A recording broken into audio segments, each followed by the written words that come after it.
Oh, Samalla, the good mornings. Good morning, everyone.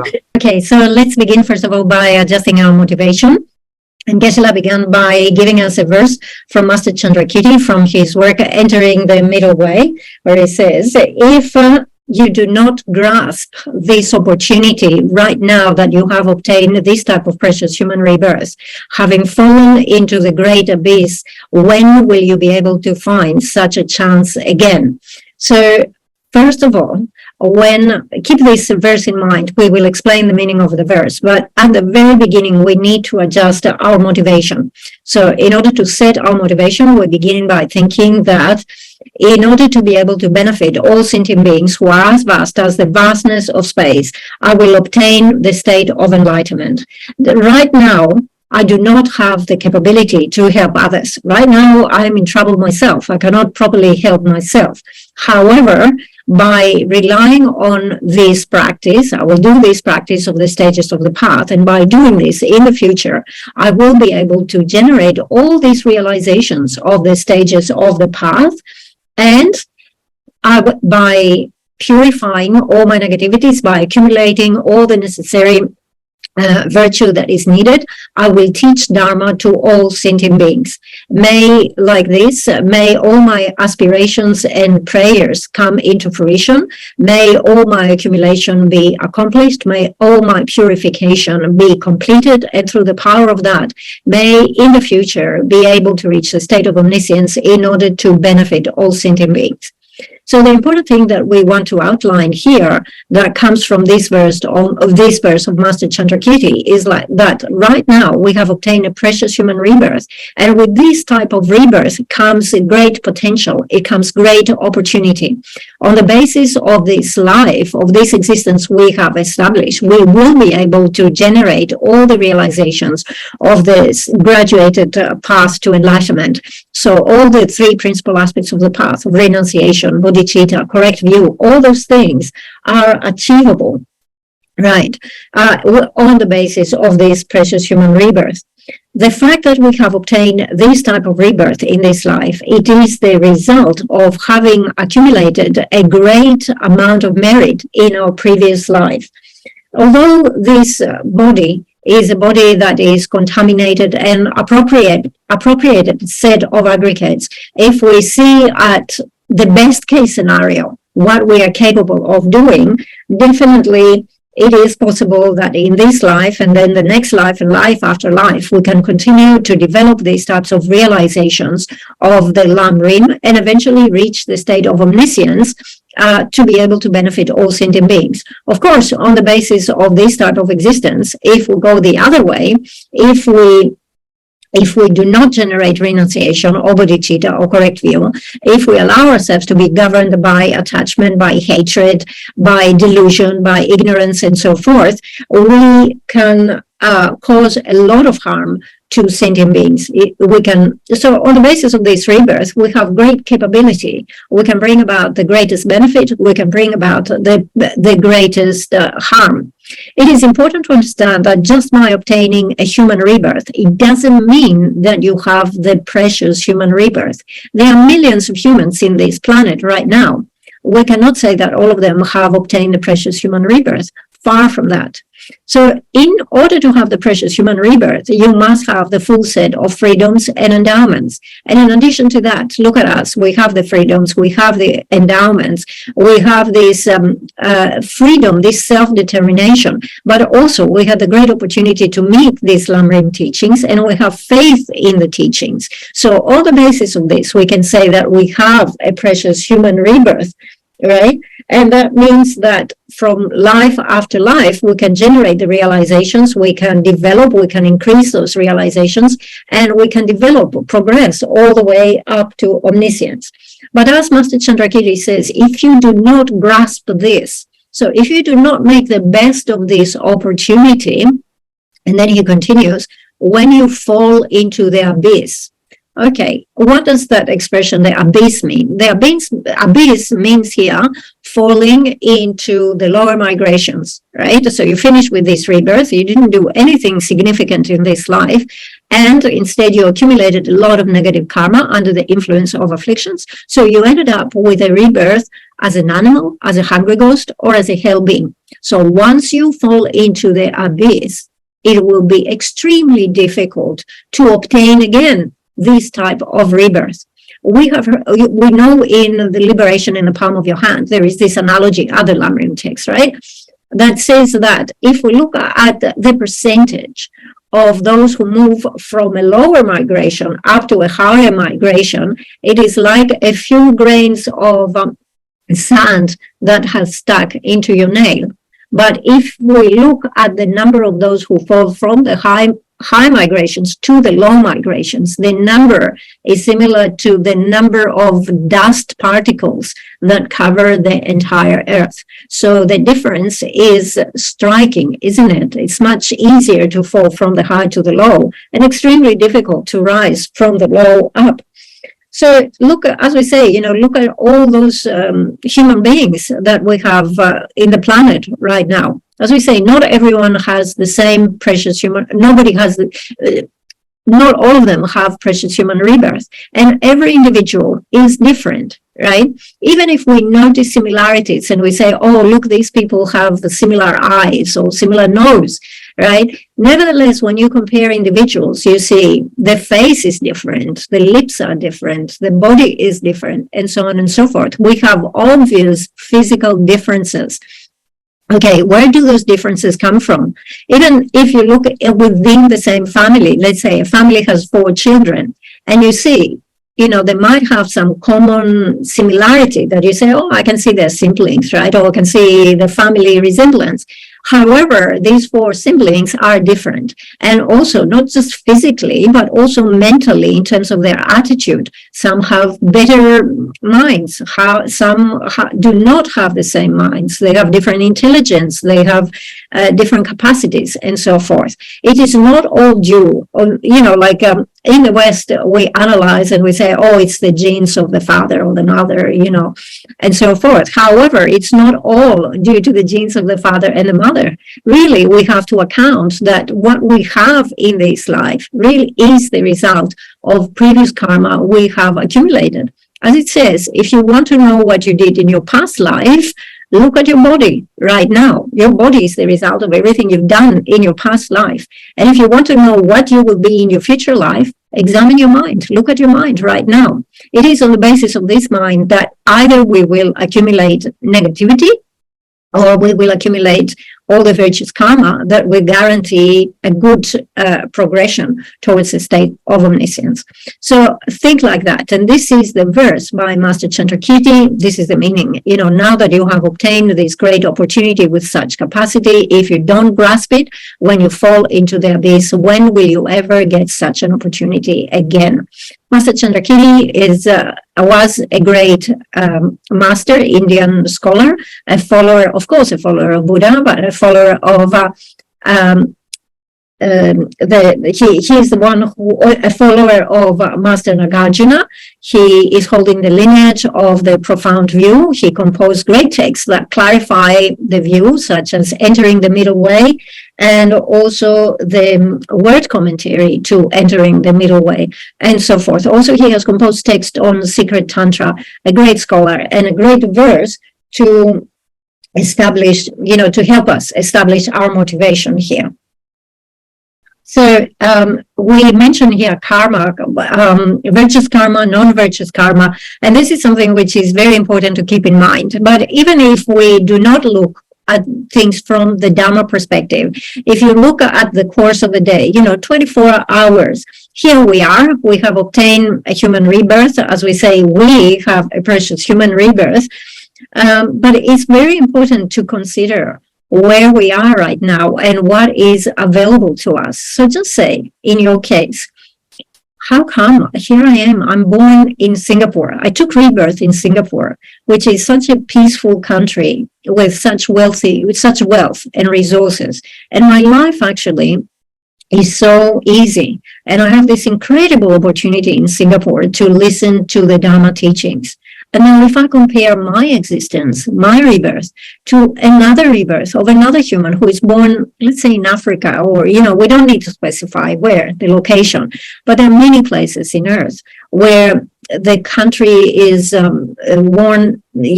is experiencing war, famine, there is disturbance in society, but humans are born there. How are these people are born there? How do they take a rebirth in that country instead of Singapore? And how much suffering they have to experience day after day. So just think how incredible it is that I was born in Singapore and not in this other country. And just think that this can only be the result of my good past karma. So this is an opportunity for all of us to rejoice. Okay, so how did I get this?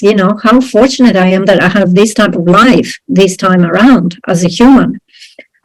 As we rejoice in what we have achieved right now, it is very important to be conscious of the fact that where we proceed from now on also depends on our karma. So we have to choose our steps carefully in terms of where we go from now onwards. Now, sometimes you see in a family, let's say you have a couple and they have 4 or 5 kids, all right?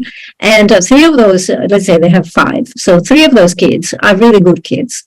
They behave well, they listen, they're attentive to the advice that the parents give them.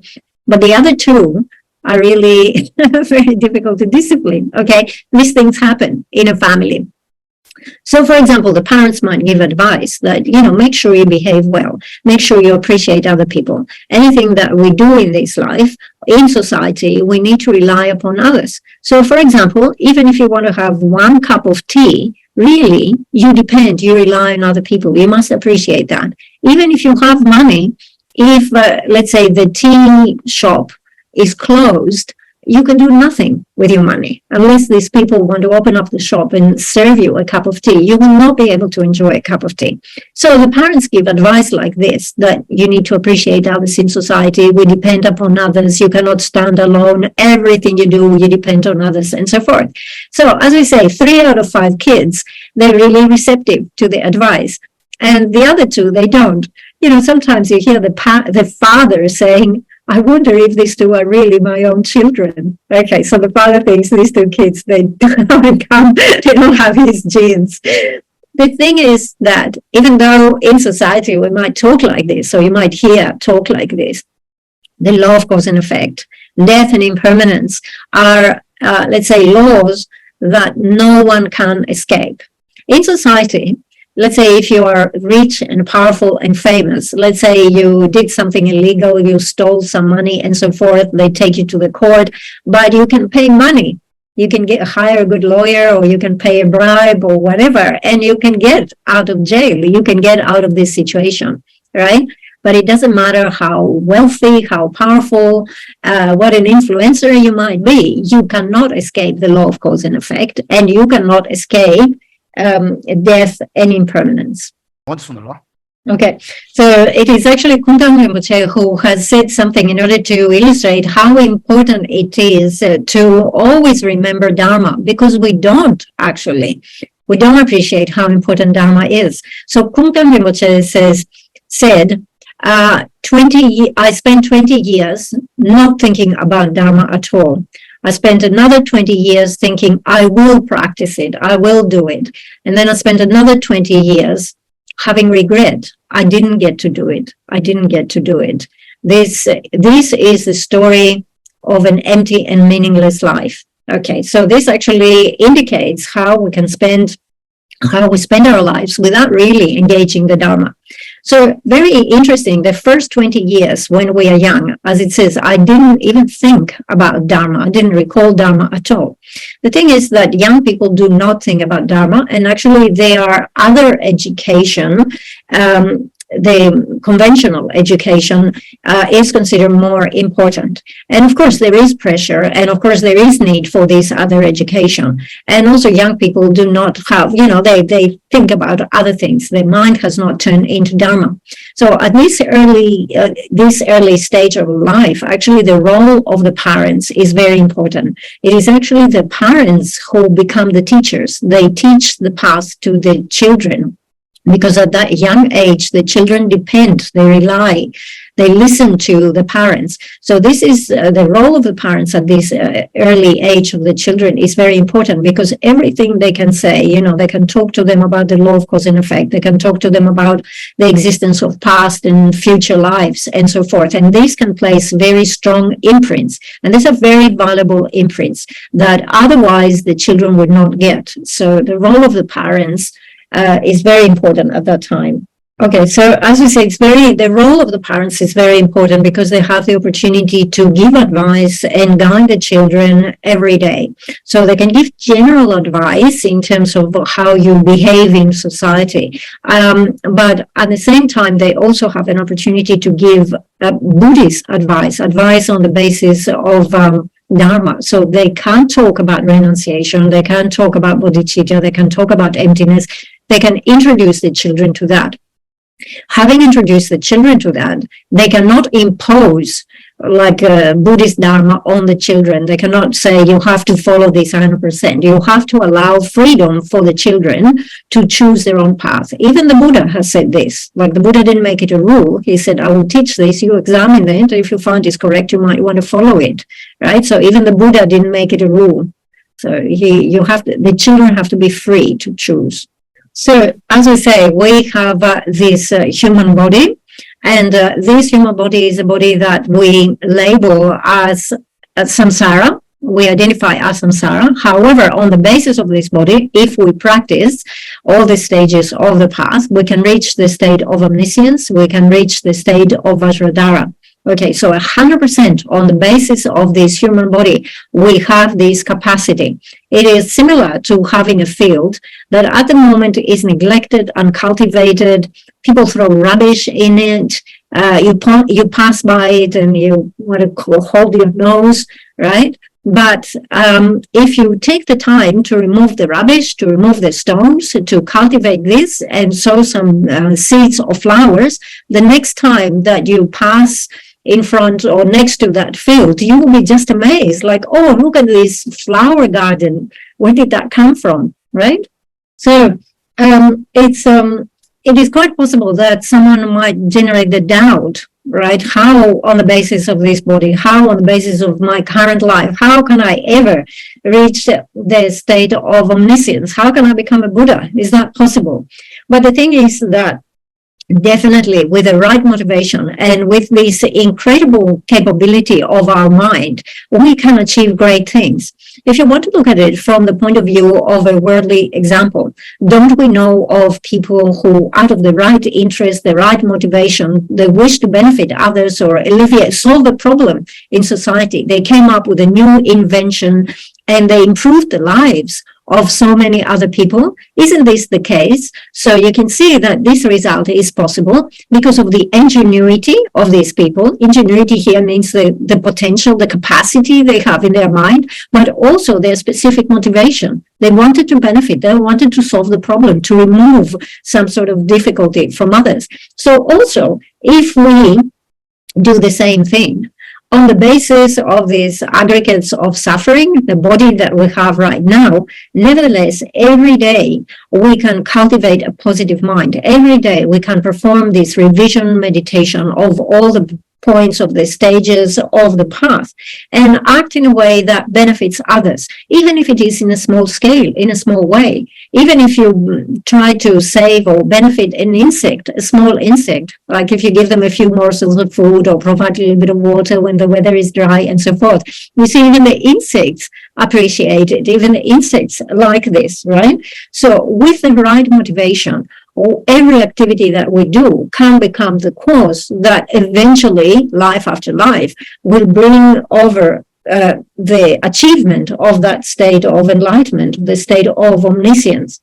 Actually, behaving in a way that is harmonious, that is pleasant to others, becomes the practice of Dharma. Why shouldn't it be recognized as practice of Dharma? When I act in a way that does not cause others to generate suspicion, to generate fear, to generate, negative thoughts and so forth. If I act in a way that really brings a smile in everybody's face, makes them feel relaxed, makes them feel happy, isn't this Dharma? Definitely, it is Dharma. This good behavior from my side becomes the practice of Dharma. Now, if we don't act in this way, if we allow great anger to govern our daily activity, we know how much that it upsets others, but actually it upsets ourselves. How many times have we come to the end of the day and considering what happened, we say, oh, today I became very angry. Today I got very angry, isn't it? So remember that on the basis of this body, we have the capacity for the best, and also we have the capacity for the worst. What we have obtained right now is the result of a great accumulation of merit in our past lives. And any future accumulation really depends and relies on our present body, on our present life, on our present existence, isn't it?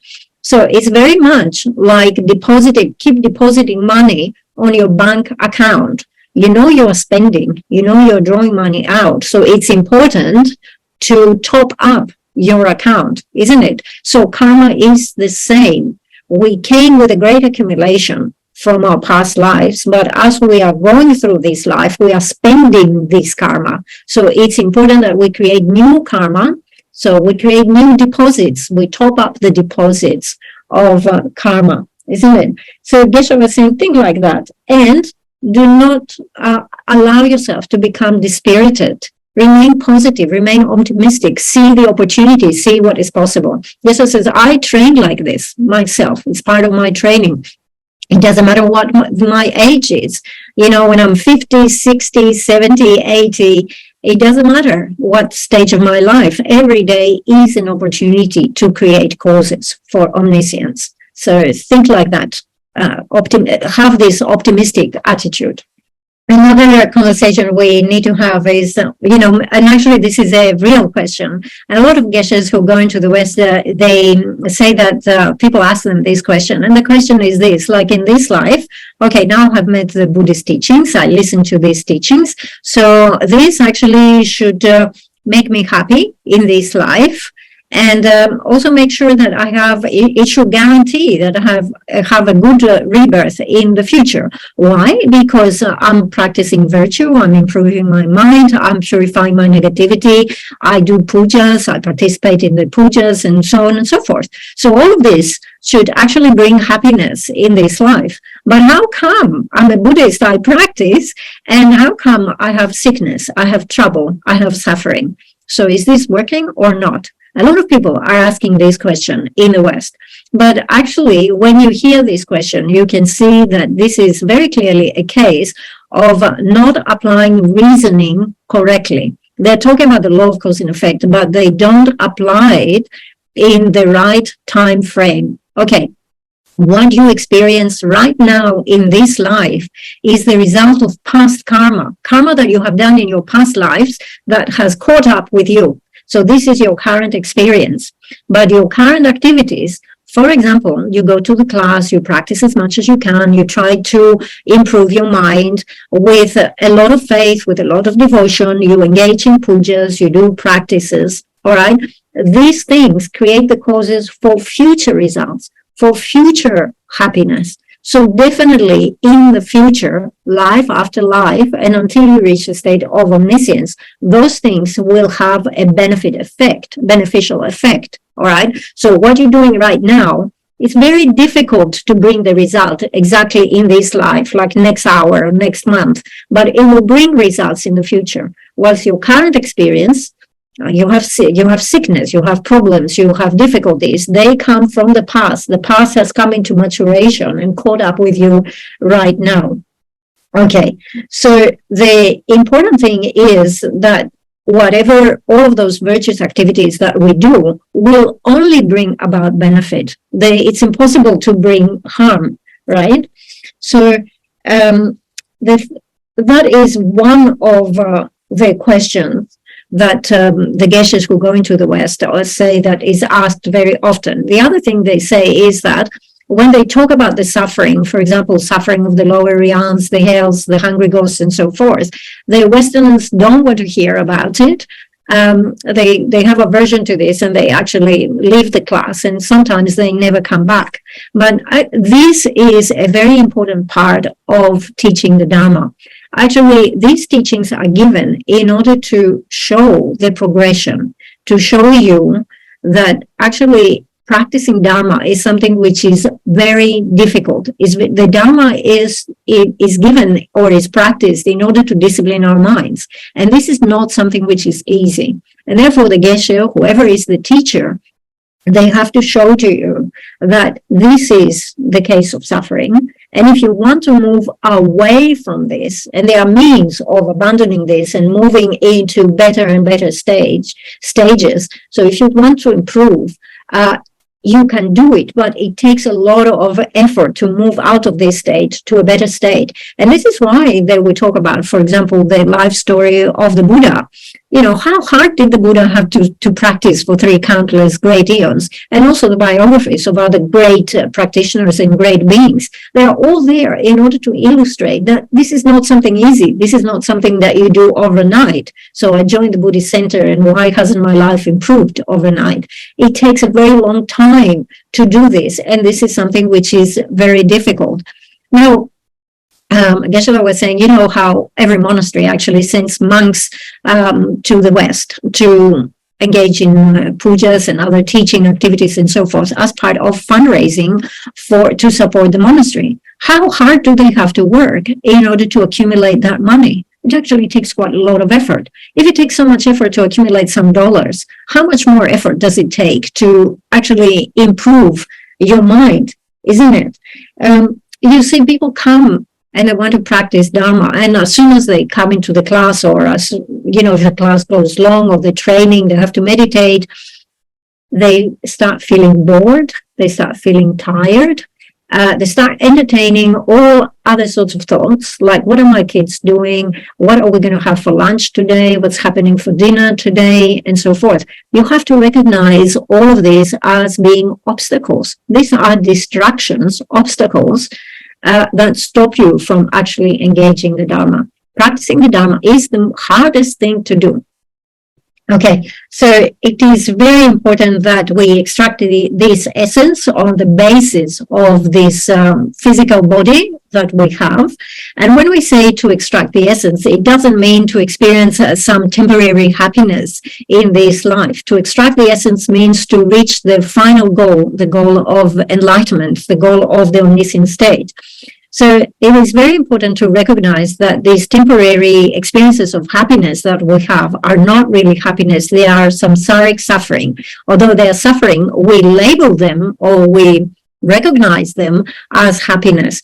Remember that there are those 4 recognitions that we must have, that we must overcome. We grasp at that which is in the nature of suffering as being happiness. We grasp at that this which is impermanent as being permanent.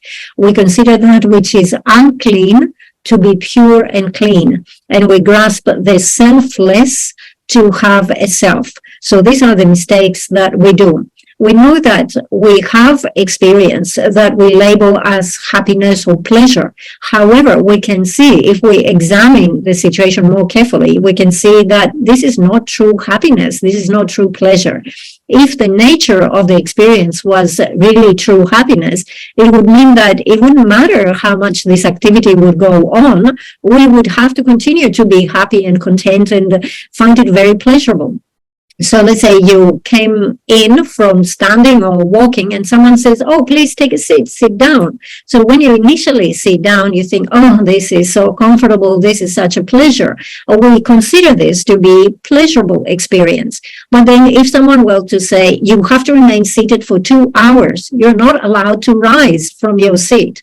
So the first half an hour, it's perhaps pleasurable. Then as you go into 1 hour, 2 hours, you start feeling more and more uncomfortable. At the end of the 2 hours, it's become agony. You really want to rise from your seat. So you see, this is not an experience that is by nature pleasure.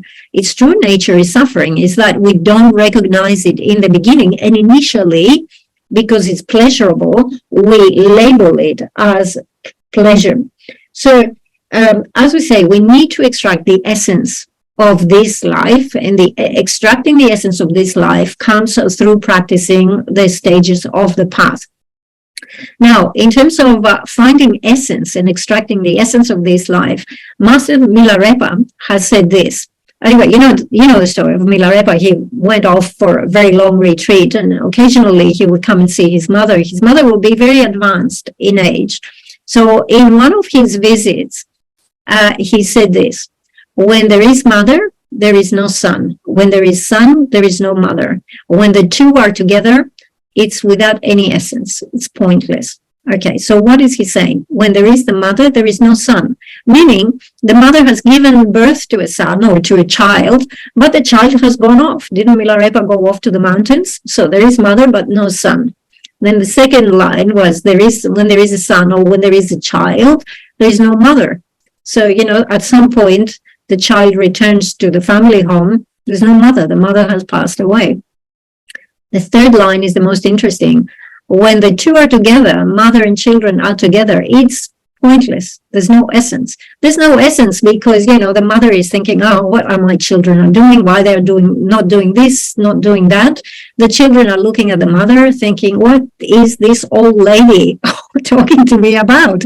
Right? So there is conflict. They have different ideas. And when the two come together, actually, there's no essence. There's no meaning in this situation. Okay, so having said this, and because we keep emphasizing that it is important to practice Dharma, this is how we extract the essence of this life, you have to be realistic that in this life, this doesn't necessarily mean, especially based on this saying of Milarepa, that there's no purpose or it is meaningless to have a family, right? You have a family in this life.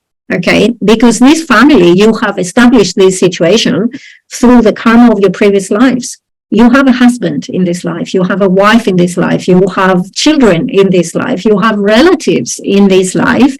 And these are the results of your previous karma. So it's not permissible to say, I'm abandoning them all. It's meaningless.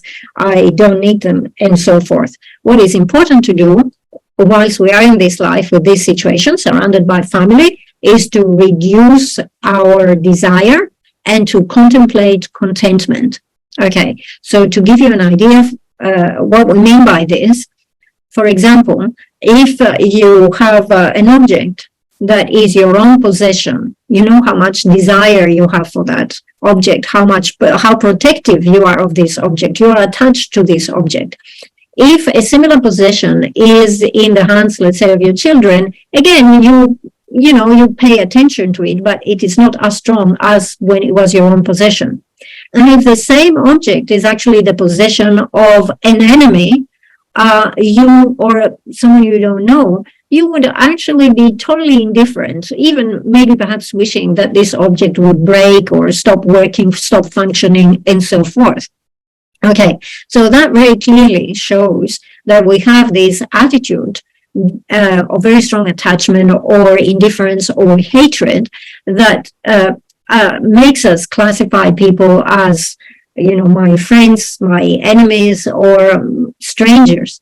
Okay, so it's very important to minimize the desire that comes from that. And this whole idea of the enemy, right, that towards whom I have aversion, this again, there's no external enemy. It is only, the enemy is only something that I have created due to my attachment, my hatred, my ignorance, my afflictions. All right, so we are back in our retext, verse number 7. Among instructions, it is the most precious of all gems, fulfilling all the wishes of beings without exception. It is also the ocean of the most glorious, well-uttered insights, the confluence of 1,000 rivers of excellent treatises. So looking at the first two lines of this verse, it says, amongst instructions, it is the most precious of all gems, because we know that from this presentation of the Lam Rim is just like the best instruction that we can have. And as it says here, it fulfills the wishes of all beings without exception. The reason for that is because the Lam Rim is presented as in different stages as the practices of the individual of the small scope, the middle scope, and the great scope. So let's begin looking at the practices or the paths of the individual of the small scope. That type of individual is focusing on the suffering of the lower migrations. And when I look at the suffering of the animals, the hungry ghosts, and the hell beings, they are shocked by how much suffering is there. And definitely they generate that fear that says, I don't want to be reborn there. So they generate a very strong wish that says, I want to be reborn in my next life. I want to make sure I am reborn as a god or a human, anywhere but the lower migrations. And to do this, they engage practices such as the ethics of abandoning the 10 non-virtuous actions, or doing prayers and recitations and so forth. Okay, so this is the practice of the individual of the small scope. We have said that we are individuals of the great vehicle, right? So in the future, definitely, this is the type of result that we will actualize. And for this reason, already for now, we familiarize ourselves by thinking, for the sake of all sentient beings, as vast as space, I will reach a state of omniscience. However, in order to be able to practice, to do the practices of the great scope, we must rely on those practices of the individual of the small scope. And therefore, this is called the path that is shared with the individual of the small scope, because we also need to practice this morality, the ethics of abandoning the 10 non-virtuous actions. We need to avoid rebirth in the 3 lower migrations. We need to guarantee that we get a good rebirth in our next life as a god or a human, and then on the basis of that good rebirth, we can continue with our training, with our practices. All right. Otherwise, if we don't obtain a good rebirth, it will be very difficult to do the practices of the individual of the middle scope or the great scope. Okay. Then let's look at the practices of the individual of the middle scope. So this is a type of individual who says, okay, I can avoid rebirth in the lower migrations. I can obtain rebirth in the good rebirth as a god or a human. But then really examining this, you understand that also this is not enough. I could be, in my next life, I could be reborn as a god. Gods have very long lives. They can live for thousands of years. But once I finish with this type of rebirth, there is no guarantee what type of rebirth I have like this. Quite often from the God realm, you fall down into the lower migrations. If you are born as a human, the lifespan is even shorter. So even after a short human rebirth, you could fall into the lower migrations. So you realize it's not enough just to be to avoid rebirth in the lower migrations. I have to be completely free from samsara, anywhere, any samsaric existence. So this is how you generate the thought of obtaining liberation from the entirety of samsaric suffering. Again, this becomes a training that we must follow as a preliminary. Then if you come into the case of the individual of the great scope, that individual of the great scope says, okay, even if I obtain liberation from samsara, still I have not achieved my own aim. I have not obtained the Dhamma body. I have not obtained the form body. I'm very far from reaching the state of Buddhahood. I have not completed my qualities. I have not completed my accumulation. I have not finished up with my purification. I'm not in a position to benefit others. So just obtaining liberation is not enough. So that individual then engages in the training that allows them to cultivate great compassion and bodhicitta. Okay. So we have presented here the training or the way of thinking of individuals of different scopes. But the thing is that the Lam Rim, you would say, is a presentation that is applicable to one single individual, not three different individuals. So you take a person from the very beginning, they begin training, and initially what they want to do is, let me avoid the three lower rebirths, let me make sure I get a good rebirth. Once they get into that stage, later on, as they progress training in this, they realize that actually, you know what, this is not enough. So then they train in the practices of the individual of the middle scope. They engage the 16 aspects of the Four Noble Truths, such as impermanence and so forth. They meditate on selflessness and so forth. Once they understand that even liberation from samsara is not enough, because still you have not developed all the necessary qualities, then you start thinking, I need to keep up with a great accumulation of merit and virtue and so forth. So you then engage the practices of the great scope. Okay, so what we say is that we have the path that is shared with the individual of the small scope, we have the path that is shared with the individual of the middle scope, and then we have the path of the great scope. The path of the great scope is not shared. The other two are shared. The two that are shared are considered to be preliminaries. They are branches. We need to rely on them. Another explanation that some great beings give is that progressing along the three stages of the path, or the three scopes of the path, is like having a three-tiered building, a building with three floors. Okay, so if you want to go to the top, you go through the ladder, right? The steps. You have to enter through the ground floor. Then you have to go up the ground floor. You go to the second floor, and then you go up to the third floor, right? So the ground floor, the first floor, is the path that is shared with the individual in the small scope. And you have to go through that in order to get to the second floor, which is an analogy for the path that is shared with the individual of the middle scope. And then you go to the top floor, which is the practice of the individual of the great scope. So understand that the first two shared paths are preliminaries that are necessary. Okay, so to give you another analogy, is like food, right? Before you actually get the meal, you have to do some preliminary stages, which is going out and doing the shopping, buying the ingredients. So the shopping is not considered part of the meal, but it's a necessary preliminary. You would not have a nice meal unless you go out and do your shopping. So it's very important to understand that all of those are practices that we must take on board in a gradual manner. It is actually inappropriate to think that from the very beginning, I will only engage the practices of the great scope. I will just only focus on bodhicitta. I will not practice these paths shared with the small and the middle scope. Actually, it is mentioned in the classical text, the cases of individuals who generate bodhicitta. Once you do that, you begin, you have entered the path of accumulation, the small path of accumulation.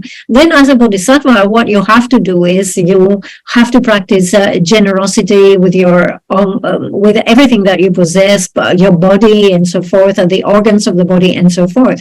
And when you hear that, if you just started your training and you hear you have to practice generosity at this level, or you have to continue and build up your accumulation over 3 countless great eons, it becomes as a shock, right? Because your mind is unprepared for this level of practices.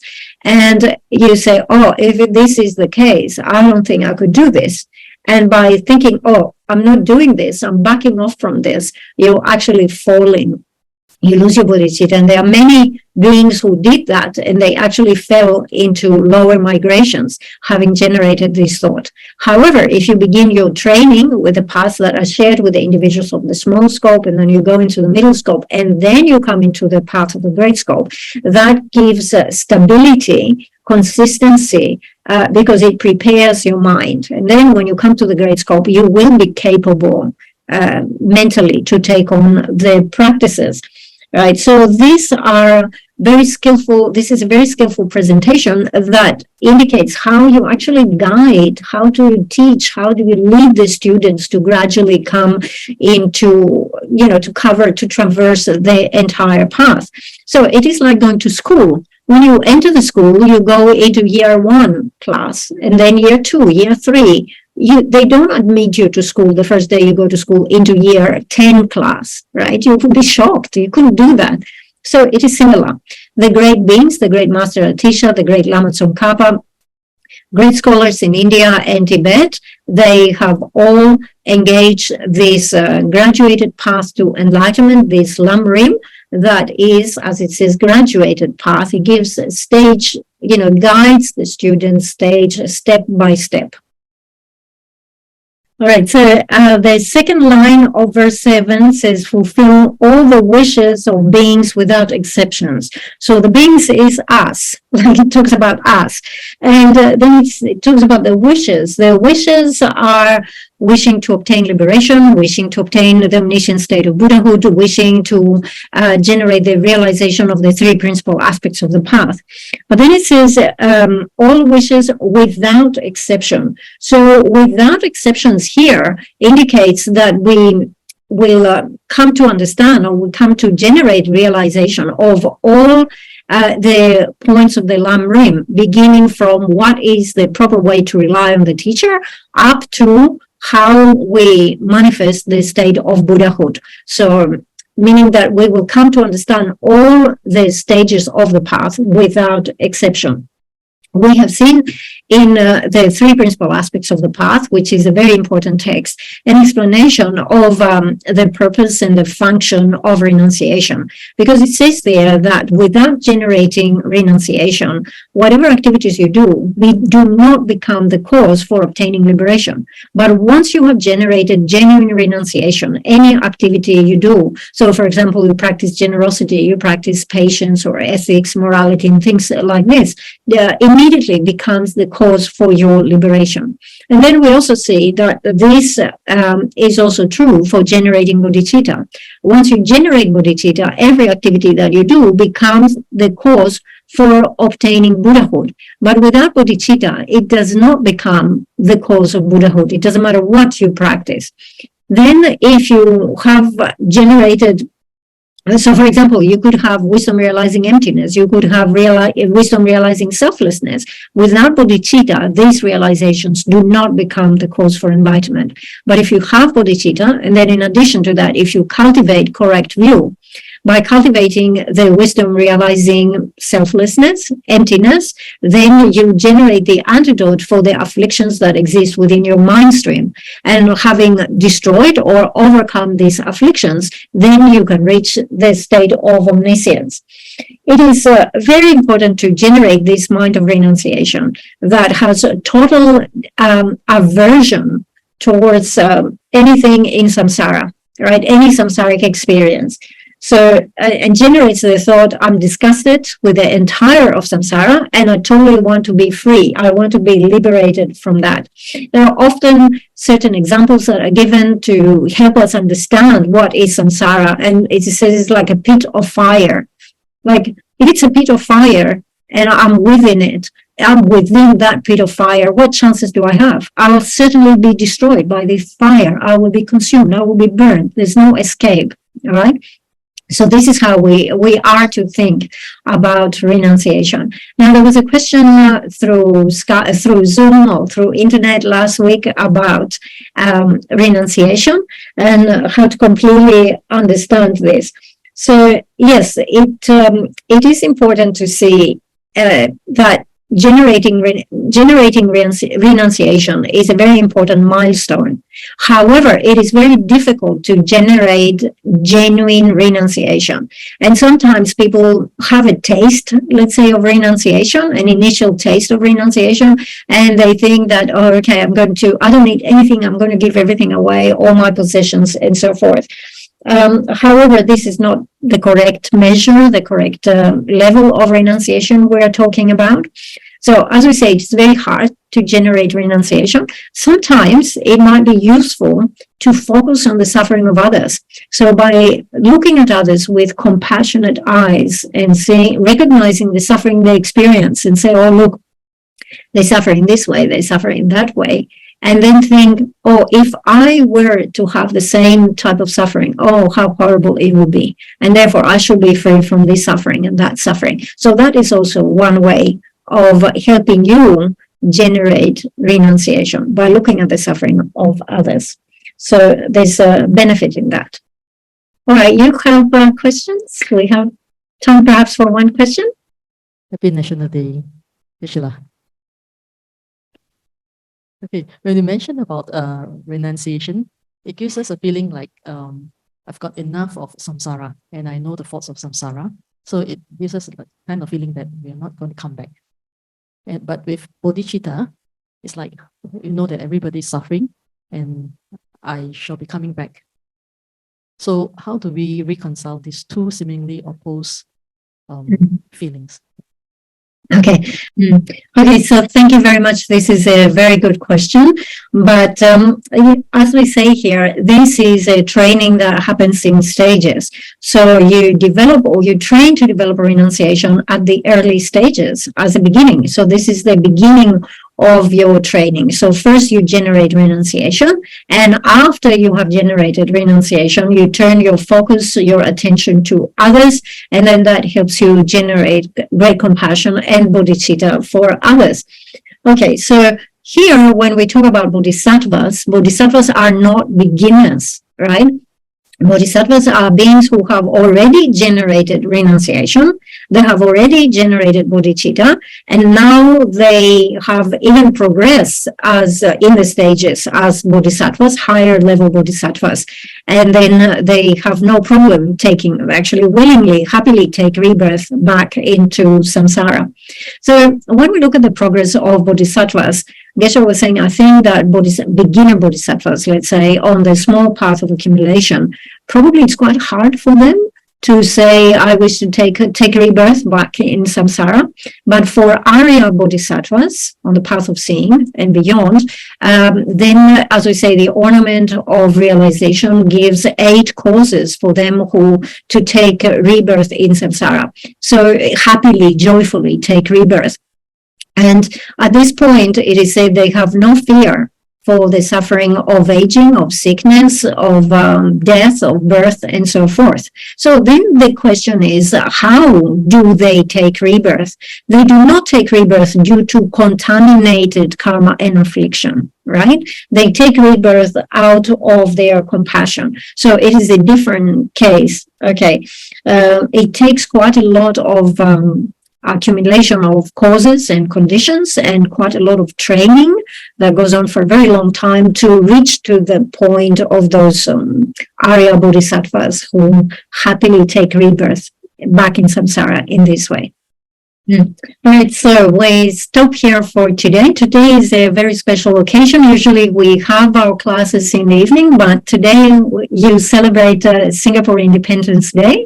So it's a very special day, and for this occasion we had classes in the morning. In the afternoon and evening and so forth, there are other activities related to celebrating the Independence Day for Singapore.